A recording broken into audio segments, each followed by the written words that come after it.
Welcome to the middle. I'm Jeremy Hobson, along with our house DJ Tolliver. And Tolliver, to get ready for the show about what is being lost in education in the digital age, I went back and found an old notebook of mine from grade school.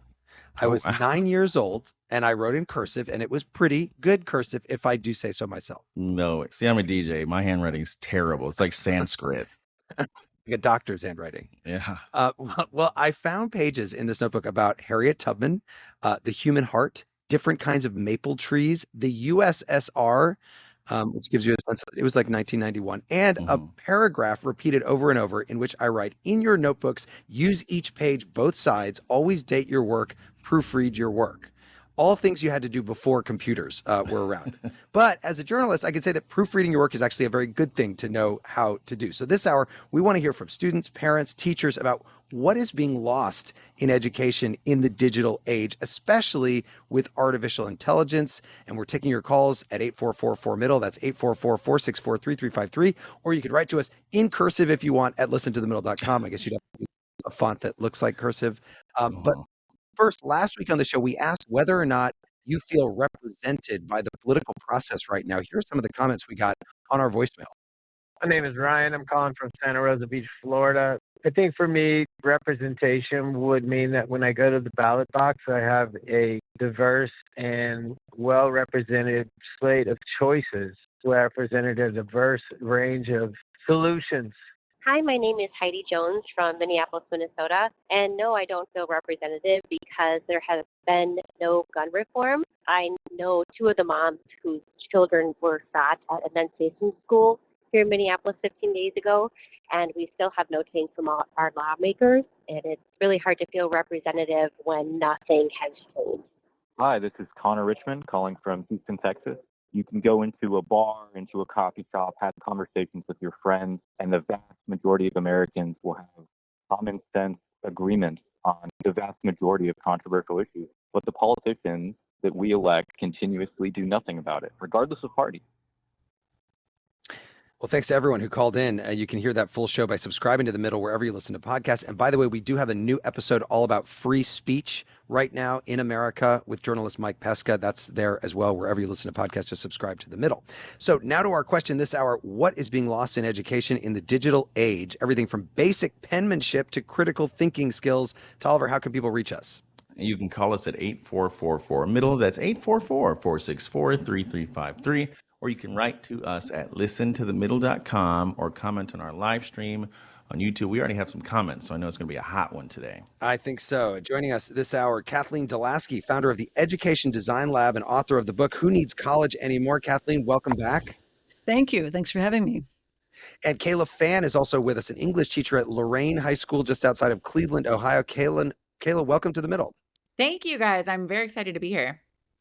Well, before we get to the phones, let's start with the good, because I did ask what's being lost, but the good. Kathleen, what are the major benefits of digitizing our classrooms?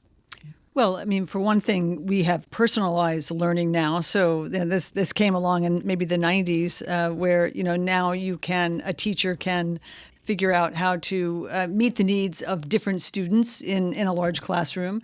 That's a key piece. We also have access. I work in the college space, and when we think about COVID, for example, where suddenly nobody could, go to school or to college, we developed the capability to bring school to everyone through, digital, through Zoom.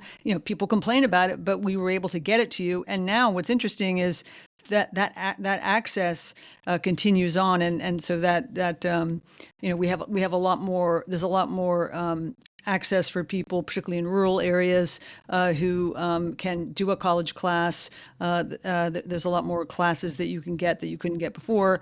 And I think the other thing that we really have that I'm excited about, I hope we'll get to this, around, let's say, ChatGPT. You're hearing a lot about how maybe we're offloading some of our cognitive ability, but Right. we are onloading, as a result of making more time to by offloading some of the tasks that we might otherwise have had to do ourselves. We are opening up a lot of time for creativity and synthesizing and building on ideas, and that's the most exciting part for me. Well, I'm interested to hear what you think, Kaila. Let me ask you that question though first. What do you think are the benefits as a teacher of the use of the internet, computers, and AI? I was going to say something so similar. Absences are a problem that we'll get to later, but the kids have access to it when they're not in school. And most of our schools now are one-on-one, so all of the students have their own computers. And even if they're not with us, they're still able through my school using Google Classroom, they're still able to access all of the information. And our curriculum is online as well. So they can read what we're reading, they can do what we're doing and see it. And it's not the same. We'll get to that, but it is nice. Also, a lot of the things that they can do are more on their level. They're fun and they're engaging.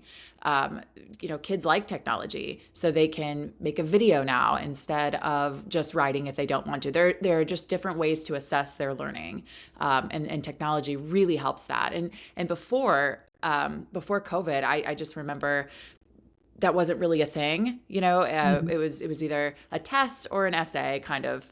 Those were the options. And speaking for myself, I'm getting my master's right now, 100% online. And it's very eye-opening. So there are so many good things about it. There's a lot of benefits. Okay, so what about the downsides, Kaila, the top downsides in your view? Do students still know how to write an essay? We're getting there. We're getting there. ChatGPT, we can go on and on about this all day, but no, they can't. We're getting there though. We're slowly getting back into the swing of things. But Kathleen, what are the downsides from your perspective of the digitization of the classroom? Okay, well, I made a list because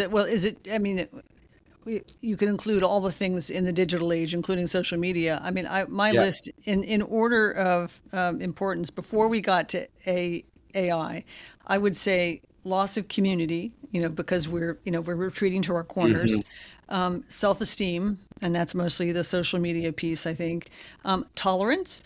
We're in our bubbles. We're getting the information that matters to us, and so we're not getting the information that matters to other people. We're not communing with other people. Discipline, the discipline to go and learn the thing yourself. And I would argue serendipity, like the stuff you would come across because you were mixing with people or ideas that didn't, so that's another piece. And now with AI, I think the biggest thing that people are concerned about is cognitive engagement. And we should talk about that, but that's. Yeah. Kaila, I do wonder about AI because the technology is changing so quickly that you as a teacher have to keep up with it so that you can stay ahead of your students. But also, I guess in a way, you're preparing them to use this technology, but not to be reliant on it and stop thinking for themselves. Mm-hmm. So one of the big problems is students will have the tendency to copy and paste right into Gemini, ChatGPT, whatever else is out there that I don't even know.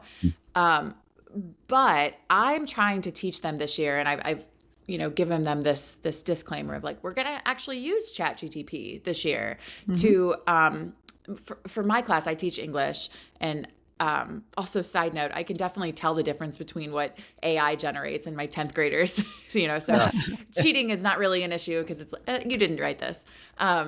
But I want to teach them how to use it and how to learn to take that idea that maybe wasn't organic, but make it their own. So that's my goal this year. Kathleen, I was reading an op-ed about this, and it compared the use of AI to Google Maps. When you have the map, you don't have to think about where you're going, and that it's the same for students using ChatGPT or Gemini or whatever. They don't have to think for themselves.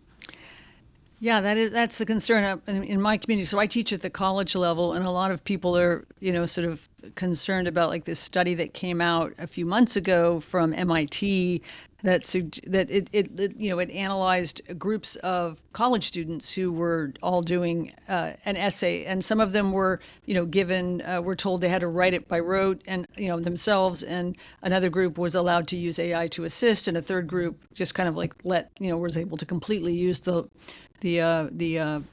AI tool. And over time, over a several week period, they actually were able to show, like the brain cells lighting up less and less for the group that wasn't using, that wasn't doing any of the work themselves. And so that started, in my community, certainly a big, a lot of hand wringing about, oh no, this, we have to figure out how to keep students engaged. And I know I teach in a college in Virginia, undergraduates, and we're what a lot of us at my university are looking at is how do you obviously they're going to use ChatGPT, but or whatever the source is, how do you get them to use it in a way where they're building on it as they go, and to use it to perform tasks rather than just to turn in a paper. And so we're kind of moving from, rote and remember to kind of like, vet and improve, or vet and build. Can I actually sort of add on to that? Yes, but let me have you do it right after a short break, because we're running up against it. But just a reminder, you can reach us at 8444-MIDDLE. That's 844-464-3353 in Tolliver. I remember getting my first email account in high school. There was so much promise when the internet came to the classroom. I still use my AOL. True story. Oh, no. Listen to this news report from Travis, Texas, back in 1990. This is a guy named Peter Hutcher from a company called World Classroom that made it possible for kids to learn alongside students in other countries. The possibility to talk with people in other countries, not right across town or even in another part of the state, but for kids from here in Texas, for example, to work with Soviet students or to work with Dutch students or Japanese students and share their ideas and their thoughts and do actual serious curriculum projects, scientific investigations together. It's a enormously motivating and a really rich kind of an opportunity for them.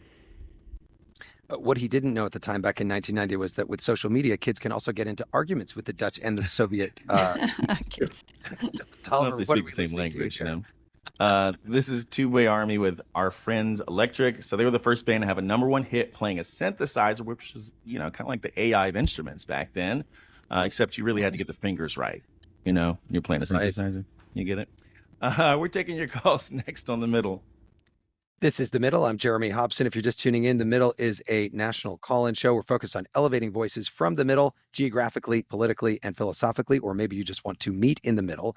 This hour, we're talking about what's being lost in education in the digital age. Tolliver, what is the number to call in? It's 8444-MIDDLE. That's 844-464-3353. You can also write to us at listentothemiddle.com or on just about all social media. And I'm joined by Education Design Lab founder Kathleen deLaksi and Kaila Phan, an English teacher at Lorain High School in Ohio. And Kaila, let's go back to you. You were about to say.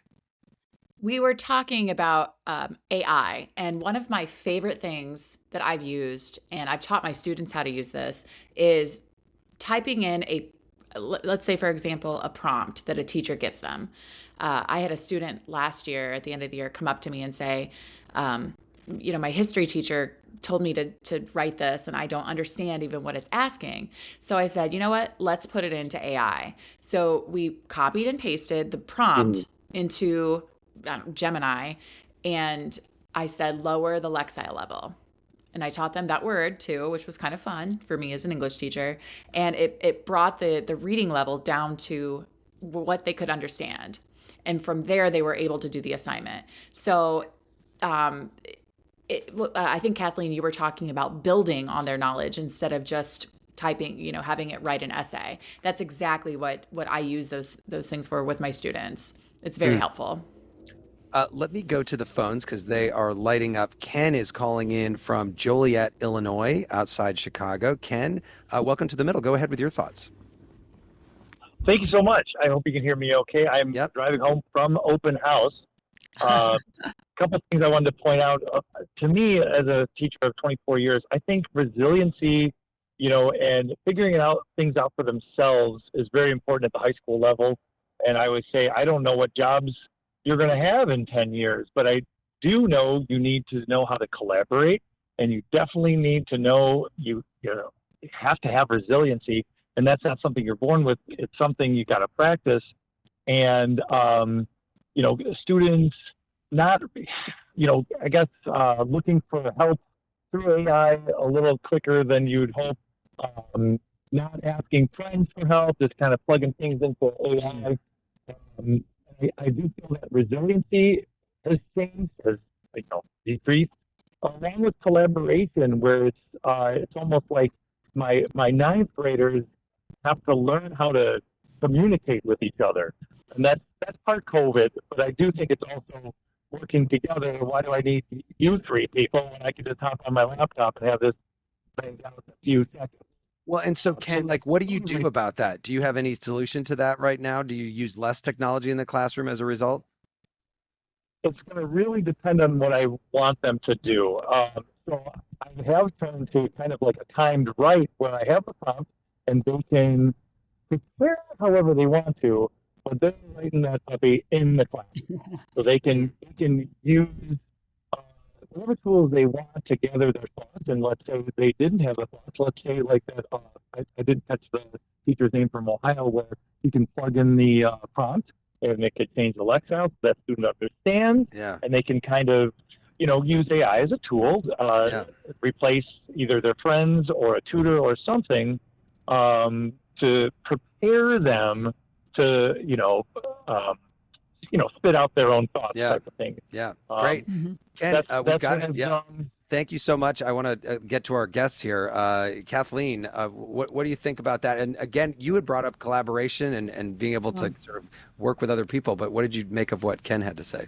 Well, Ken is singing from the song sheet that I'm also singing from. I talk in my book about the increased, we thought we were kind of moving to an age where we thought, technical skills would kind of win the day. And I think what AI pushes us back, it's sort of like the pendulum swings back the other way and places an importance on, what we used to call soft skills, which we're now calling durable skills, which he's mentioned a couple of them: resilience, collaboration, but critical thinking is one of them. Oral communication is another. Initiative is another, and empathy. And these are things which, you're not, ChatGPT can give you some ideas on, but what I'm advocating for, and many others, is to, we need to credential these skills because they become the human skills in this next age that you need. And we've had so many parents call in on previous shows and say, I'm worried like my kids aren't going to know how to get a job in the AI dominated future. Exactly. Tolliver, what were you going to say? Yeah, Kaila, I was going to ask you. So when I've used AI, I question the veracity of a lot of the things that show up when I'm troubleshooting things or whatnot. Is that something that you've run into? Absolutely. It's you have to just keep trying and trying again, I think, is the answer to that.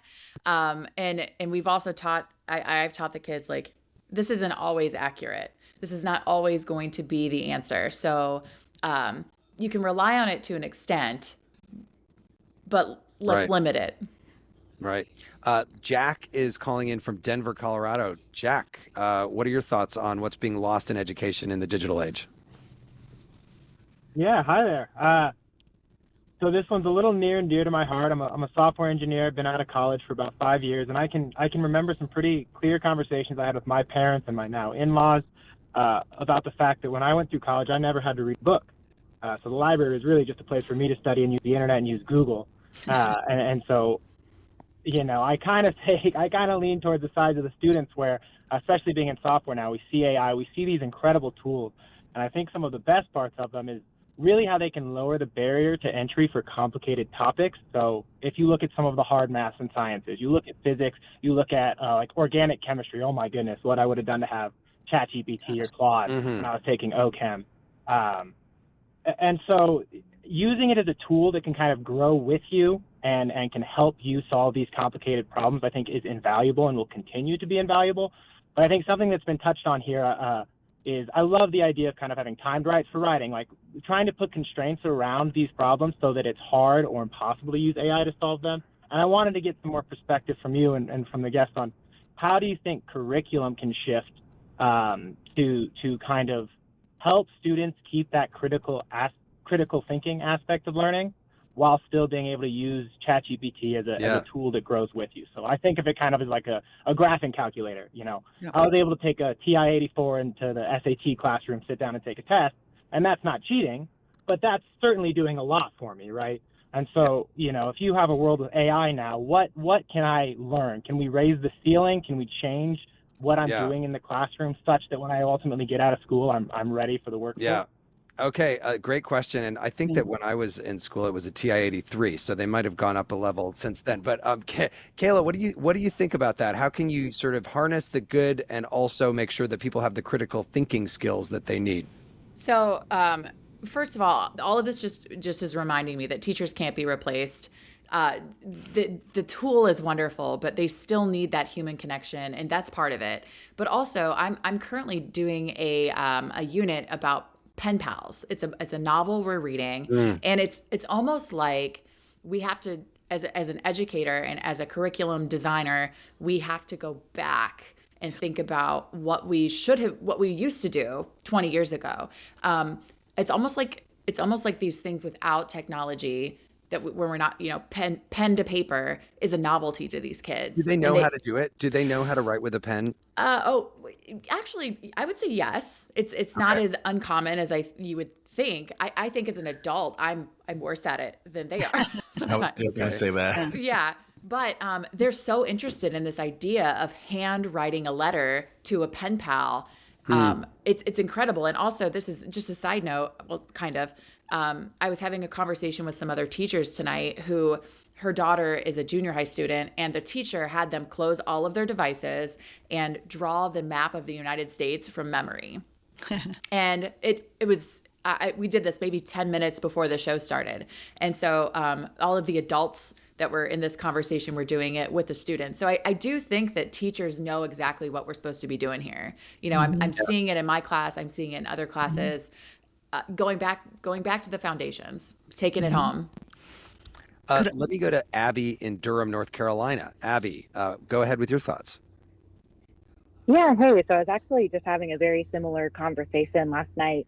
And first of all, I want to say thank you to all of the teachers out there. Absolutely cannot replace y'all. But one of the points that was brought up in the conversation was that having immediate access to the internet, to AI, either eliminates or significantly reduces the whole human experience of curiosity. It's like bringing up the map example earlier. When you just pull up Google Maps and you type in point A, how do I get to point B? What's the quickest route? A lot of times you're just following these instructions without having an actual comprehension of how you got there. And so just being able to think of a question and get the answer immediately eliminates this kind of inherent skill that we have, or even if it's not eliminating it, it's reducing it. And it's just allowing us to ask a question. And instead of that forming an hour-long conversation like what we're talking about right now, that conversation's done, in mere minutes instead. Wow. Kathleen, what do you think? Is curiosity being lost? Well, yeah, in a way, yes. In a way, it's inviting you to ask even more questions because they're at the answers to questions are at your fingertips, which, maybe makes you go down deep into a rabbit hole, but also opens your world. I mean, I think about the responsibility of teachers really being to, as Kaila did, is to make sure that the sort of like, let's call them old school activities still happen. I mean, like we took our kids, for example, on an orienteering trip with compasses. Not that we knew what we were doing, but the idea that you forget Google Maps, forget the map, but like let's go back, to the really old school.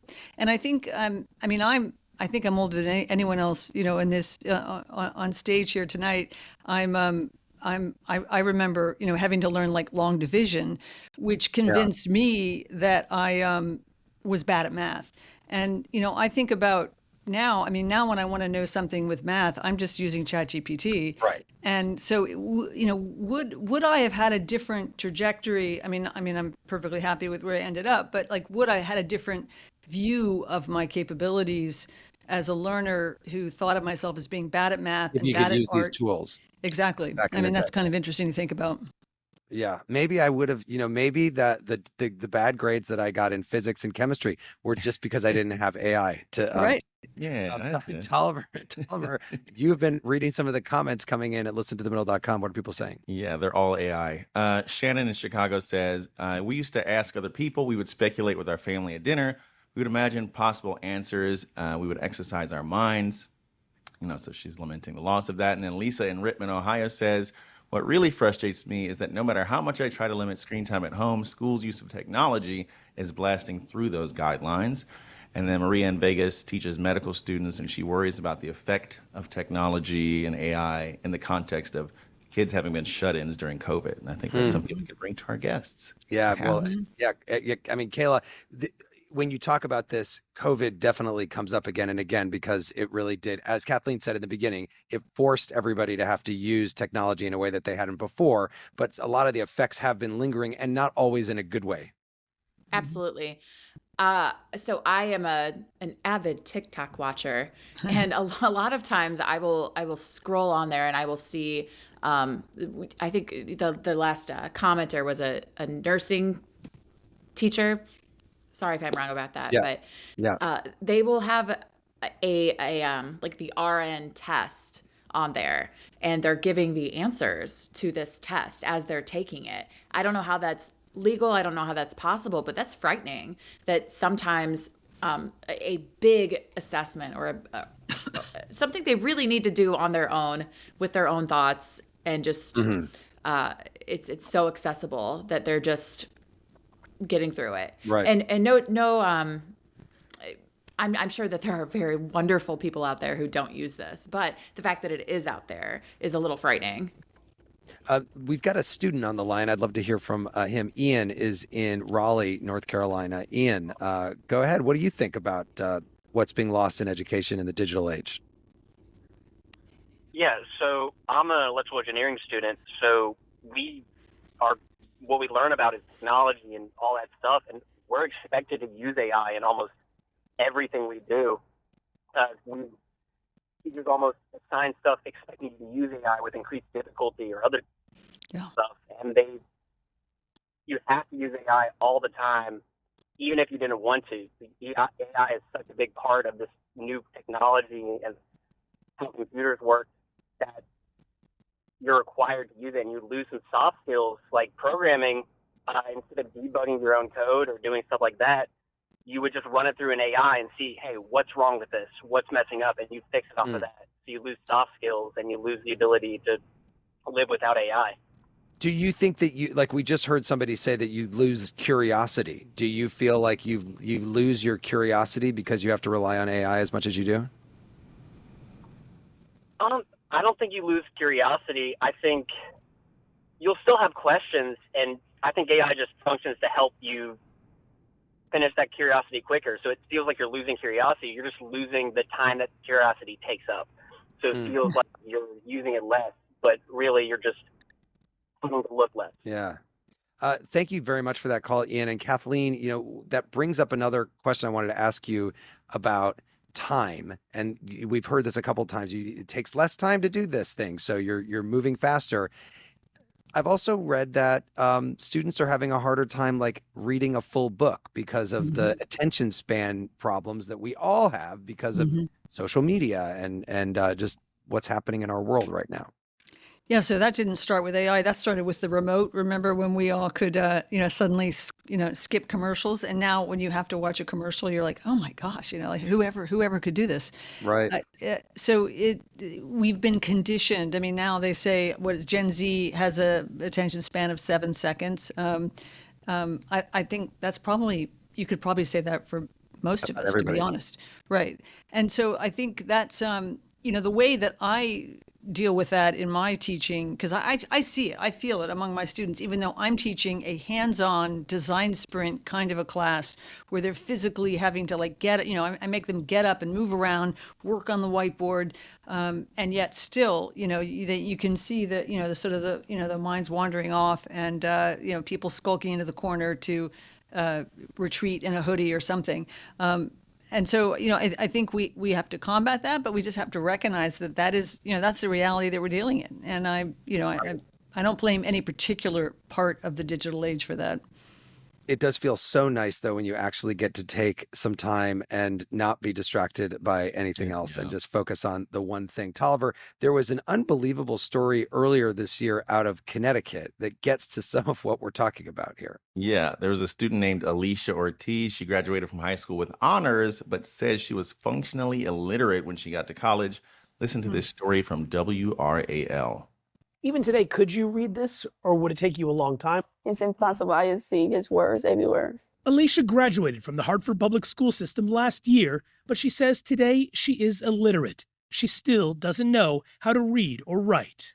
When she was in early education, they would just either tell me to sit in a corner and sleep, or just draw pictures, flowers for them. And when she was in high school, she relied on speech-to-text programs and other apps to read and write essays. That is unbelievable. Speech to text, and was able to get through. Yeah. Tolliver, we've got some music here. What are we listening to? This is Jamiroquai. Oh, yes, of course it is. Yeah, yes. Virtual Insanity. I can't spell Jamiroquai without using AI. More of your calls coming up on the middle. This is The Middle. I'm Jeremy Hobson. This hour, we're talking about what's being lost in education in the digital age. You can call us at 844-4MIDDLE. That's 844-464-3353. Or you can reach out at listentothemiddle.com. I'm joined by Kaila Phan, an English teacher at Lorain High School in Ohio, and Kathleen deLaksi, the founder of the Education Design Lab. We've got some more calls coming in, but let me just read this comment from Jake in Evansville, Indiana, who worked as a public school teacher about 10 years ago and then transitioned to be a public librarian. He says the biggest loss in education in the digital age is how students lose the bigger feeling of being alive with others, not just interacting, and finding community. There that is again. There's no learning of being in community. Many people today, but especially youth, don't know how to ask for things, look things up, even use a library. Kaila, I just wonder, there's somebody who's a librarian now bringing up the issue of libraries. Some schools, I guess, have been getting rid of their libraries because of all the technology that's coming. Do you have a library still in your school? We do. We call it the media center now. And it's been turned into a student, I forget how we say this, but it's basically a hangout for the students. And that's not a bad thing either. It's a place for them to go. I take my students there when we're reading to do small group instruction. But our library has definitely been cut in half. Very interesting. Kathleen, is there a problem, do you think, if there's, I mean, like we're lamenting things that, used to be around, but is there a problem if schools don't have libraries, they just have media centers? Yeah, I mean, I think it's a reality that if they're not going and checking out books, I mean, the books do a good job of like muffling noise if you want a quiet place, but they're not, if they're not serving the purpose that the students aren't reading them because they're accessing everything online anyway, I'm mourn the loss of it, but I'm trying to be practical here. Right. Finley is calling in from Pittsburgh, Pennsylvania. Hi, Finley. Go ahead with your thoughts. Hello. My thoughts are that kids in school are not being able to read like they used to be able to. So kids can see a word and try and sound it out, but it won't be right, and they won't know what it means. So, like maybe the word judgmental or like long words like representative, they'll see that and maybe not know what that means, not be able to read it and put together what that word means. Are you speaking from experience? Are you a student yourself? Yes, I'm a student in school right now. I'm in high school, a senior, and sometimes they'll be put to read aloud in school, and they'll read slowly and struggle to put through words that are fairly easy for me to read. And do you blame technology for that, Finley? I think that yes, technology is to blame because when kids are texting, they'll shorten words a lot and use like spelling for the word you. They'll put YAU instead of YOU, and it's like shortening things does And let me ask you one more thing, since we've got a high school student on the line. Do you use AI a lot? Do you use like ChatGPT to do your work, or do you stay away from that? I try to stay away from it, but I know a lot of kids in my school, I'll hear the teacher get an assignment, I'll be like, I'm just going to put this through ChatGPT, or I'm just going to take a screenshot of this and put it through Google Lens. Because one thing in my school is Wikipedia is not blocked. Wikipedia is blocked, but Google is not, because some the morning announcements in the school are through YouTube. So they'll play that on YouTube, or you'll have to Google a question and it'll be on there. But Wikipedia is blocked. And one thing you can do is take a screenshot and upload it in Google Lens, and it'll give you the answers to anything you want. So you can get a test and it'll be locked, but you can Google Lens it, screenshot that, and you'll get the answers to that. And people can't do anything about it because it's Google. Finley, thank you so much for listening, and thank you for calling. Really appreciate it. Kaila, for our viewers on YouTube, they can see that you were nodding there along with Finley. But what do you think about that? So his point about Google Lens is just kind of funny to me, because I just remember long ago, I forgot about Google Lens, but I remember in math specifically, I had a co-teacher who was a math teacher, and she was so frustrated because she would give these students homework, because I'm not an advocate for homework personally, but in math class, you have to practice that skill. That is not a skill that you can just work on in the classroom, But she was so frustrated because they would just take a picture, put it on Google Lens, and then they would get the right answer. But in math classes, you still have to show the work, and Google Lens doesn't necessarily do that. But I just remember as a coworker with a math teacher, she was very frustrated with the Google Lens. I've never used Google Lens before. Never heard of it. Never. I actually didn't realize it was still around. Yeah, well, I guess it must be. The kids keep it a secret from us, I think. They're resourceful. They're entrepreneurial. Yeah. Exactly. Vanessa is calling from St. Charles, Virginia. Vanessa, what do you think about what's being lost in education in the digital age? Hi there. Thanks for taking my call. I'm going to bring it back to COVID again. I know that we always kind of go back there, but I feel like that's definitely a relevant thing with Gen Z. So I was in a veterinary technology program during COVID in 2021, and it was a hybrid program. So I was learning online about how to perform like a complete blood count on a microscope, how to draw blood from veins, all online, versus where if I was in person, I would be doing that on a microscope and on, a dog or a cat. So I was wondering, will AI have an effect on the hard skills? Will it come into the technology programs where you're working with your hands and stuff, and how will that affect how people are able to succeed in those jobs if they're using AI and they're learning online and not able to learn in a more physical hands-on? Does that take away from learning hands-on? Yeah, good questions, Vanessa. Kathleen, do you have an answer for that question?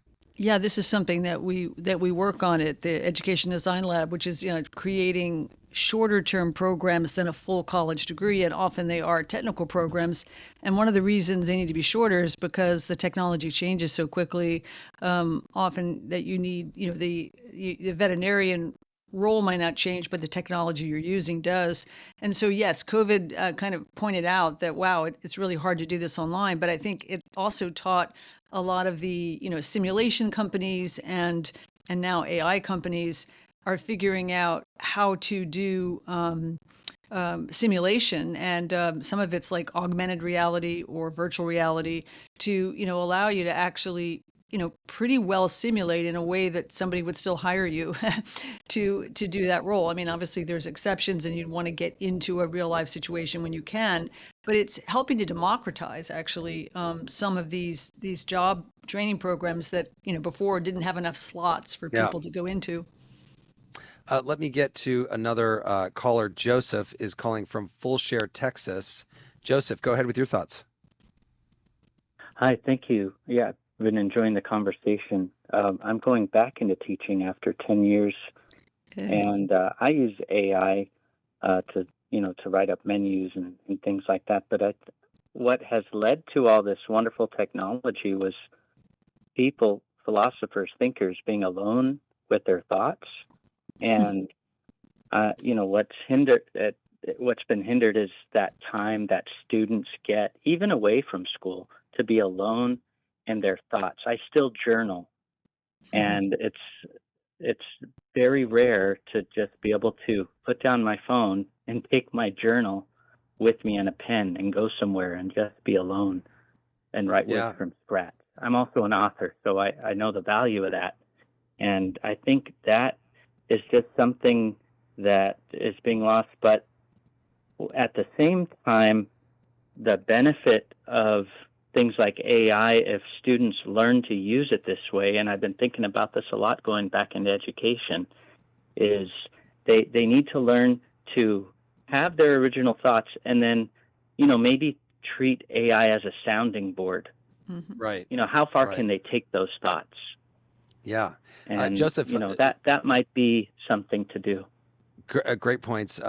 Kaila, on the issue of people having time to actually think their thoughts and be alone with their thoughts. Do you think about that as a teacher? So one of the things that I'm trying to implement this year is time for the students to do that. And it doesn't usually happen in a classroom. I'm gonna be honest there. So like I mentioned earlier, we're reading this novel and I have been taking my kids outside and just letting them read in small groups, letting them read silently, or a couple times I've read out loud to them. And even though that's, not quiet time with their thoughts, it is quiet time. And I would say 90% of them are taking advantage of it. So I'm going back to this thought of it's almost a novelty. They are just constantly on their phones. So when they're allowed that time and sort of, we mandated it, we're not allowed to have phones in schools in Ohio. And so now that they have to put their phones away, they have to use their brains, they have to be outside and in the sunshine with the grass, they're actually really taking advantage of it. Yeah, that's interesting. Chris is calling in from Rocky Hill, Connecticut. Chris, go ahead. Yes, I'm trying to match, what data is via SAT scores, high school scores, to the social trends over the timeline of 10 years. Is there such a thing that exists? Well, it's a good question. Kathleen, do we know how SAT scores or the assessment scores, I guess, in high schools and things like that have changed? They're not doing very well right now, I don't think. Yeah, I don't know about SAT scores specifically. I mean, test scores generally are in very bad shape. U.S. student test scores, like in reading and math, are dropping, and people are not. There's all kinds of theories as to why, but certainly they track with the advent of social media. Sort of around 2012 is when the numbers started, showing signs of dropping. So, people are making that correlation. I haven't seen, I can't speak to SAT scores specifically. A lot of schools are becoming SAT optional, so they're becoming, SAT scores are becoming less important in the scheme of college applications. Right, exactly, especially since COVID. Mark is calling in from San Antonio, Texas. Hi, Mark. What do you think is being lost in education in the digital age? Well, I would like to just comment on something very interesting that I found. I'm a technology instructor at a local library. My wife is a teacher, and what we have found is that even with all this input of technology, everyone having a laptop and the things like that at the various levels of school, they're not teaching how to use these devices. I found many teens coming into my programs that they don't know how to put their fingers on the keyboard in order to type something. I know the difference between a left click and a right click. And yet they're supposedly using these every day in school. So was curious from your guest to know if that's, is that a factor? Like, are they teaching things? Like, I remember going to typing class. Yeah. So that's a question. Yeah, I don't think we had typing class in my school, but we definitely had computer science class. We had to learn all these sort of basic things. Kaila, do your students know the basics of how to use these? No, No, this is Wow. yeah, actually they've had a computer. My 10th graders have had a computer in their hands for 5 or 6 years, whatever, 5 years since COVID. And they still, what is it called? Like hunt and peck for the keys. On the keyboard, they don't know how to type properly. Right. And I'm 38 years old. I had a typing class, and it's free out there. I don't know why we're not utilizing that, especially when it is so common. And maybe it also has to do with the fact that they're on their phones. Exactly. So the phone texting is quite different than a keyboard. So maybe that has something to do with it. Or now they can like do the speech to text and they don't even have to anymore. I'm going to sneak one more call in, and it is going to be Sam, who's calling from Rhode Island. Sam, go ahead briefly with your thoughts. Hi. My 2 points is that technology is removing a lot of the joy from education and a lot of the like interactive aspect with your teachers. I remember like when I first started high school, our teachers had to make all of their own curriculums, but now pre-COVID, they all transitioned to doing ones that were online. And it was all just teaching off of a computer and off of a book online. And our teachers really interacted and did less stuff with us. And it really made it more miserable. You said when you first started high school, are you still in high school now? No, I'm in college. I graduated in 2022. And in college, are you finding that, you're using technology too much, not enough, or just right? I think college is just right. I think specifically high school is where everything was going wrong. Interesting. Sam, thank you very much. And Kathleen, I'll just give you the last word. I mean, we've heard a lot of this, like loss of joy, loss of community, that kind of thing. Is that the takeaway here? I think that we're in the eye of the cyclone right this minute. Like, we don't know where it's going to land, and so I don't think we should pass judgment.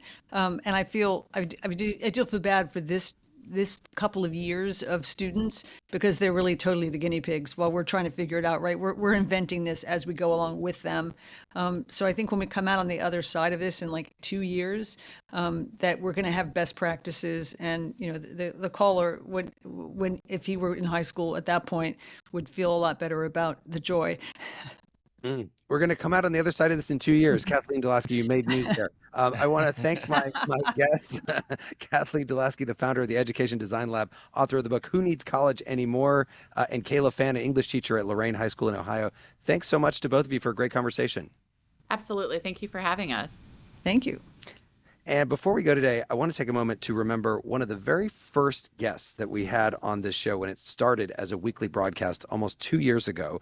That was former Illinois Governor Jim Edgar, who passed away earlier this week after a battle with cancer. He was 79.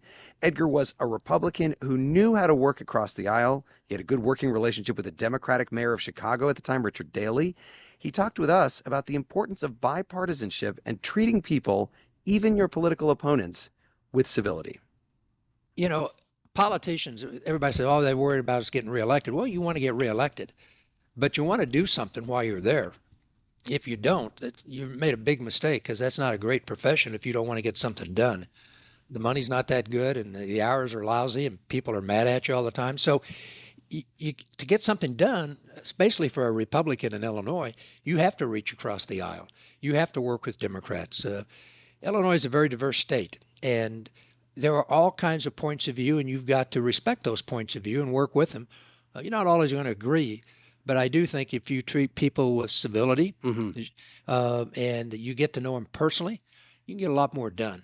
I want to get things done. Yeah. And I have to say, you set aside the political affiliation, there isn't all that much difference. A lot of very conservative Republicans and very liberal Democrats have a lot of common interest in things. So you try to build off that. You try to find out where you agree before you get involved in the things you disagree on. A poignant message, especially right now. We're going to be doing a special podcast in the next few days about the legacy of Jim Edgar. Just subscribe to The Middle wherever you get your podcast. And next week, we'll be right back here talking about the spirit of American creativity and asking you, whether you are an artist or a musician or an entrepreneur, why do you create? Our number is 8444-MIDDLE. That's 844-464-3353. Or you can reach out at listentothemiddle.com, where you can also sign up for our free weekly newsletter and send us your ideas for future show topics.